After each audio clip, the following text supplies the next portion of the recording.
राजकुमारी सत्यभामा ने 7वां प्रश्न वीरसेन से पूछा कि मनुष्य को इस संसार में सबसे बड़ा धोखा कौन देता है। राजा वीरसेन बोला, हे राजकुमारी, मनुष्य को संसार में सबसे बड़ा धोखा उसका अपना मन ही देता है। मन ही वह शक्ति है जो हमें सत्य और असत्य, मोह और वैराग्य, प्रेम और घृणा, सुख और दुख के बीच उलझा देती है।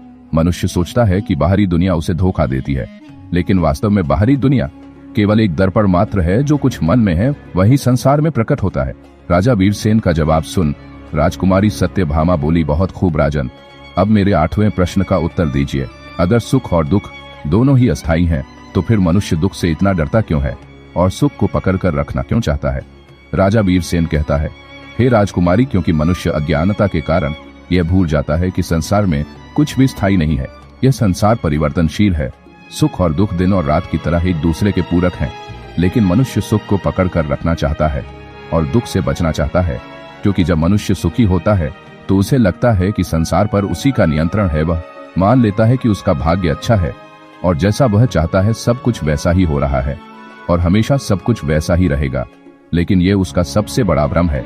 इसी प्रकार जब दुख आता है तो मनुष्य अपने पर नियंत्रण खो देता है।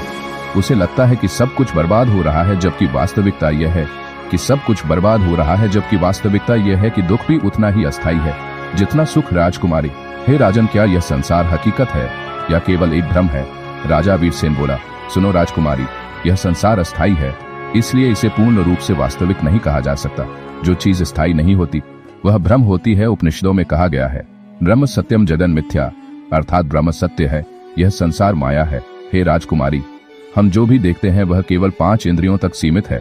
जब हम सपना देखते हैं तो वह हमें पूरी तरह वास्तविक लगता है, लेकिन जागने के बाद वह केवल एक भ्रम होता है। इसी प्रकार यह संसार भी जागृत अवस्था का एक सपना मात्र है। सत्य वही है जो कभी नष्ट नहीं होता और वह केवल आत्मा और परमात्मा है।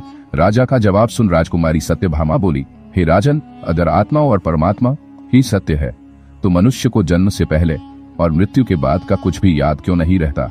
राजा वीरसेन राजकुमारी सत्यभामा के 10वें यानी आखिरी सवाल का जवाब देता हुआ बोला, हे राजकुमारी, क्योंकि प्रकृति ने हमें भूलने का वरदान दिया है ताकि हम अपने पिछले जन्मों के बंधनों से मुक्त होकर नए अनुभवों को जी सकें। यदि मनुष्य को अपने पिछले जन्म की याद रहती तो मनुष्य पिछले जन्म के सुख दुख में ही उलझा रहता और इस जीवन को सही से नहीं जी पाता। स्मृति का नाश ही नया सृजन है, अर्थात जब पुरानी यादें मिटती हैं तभी नया जीवन संभव होता है। कुछ लोग गहरे ध्यान और साधना से अपने पूर्व जन्म की झलक देख सकते हैं, लेकिन यह बहुत ही मुश्किल या यूं कहे लगभग असंभव ही होता है।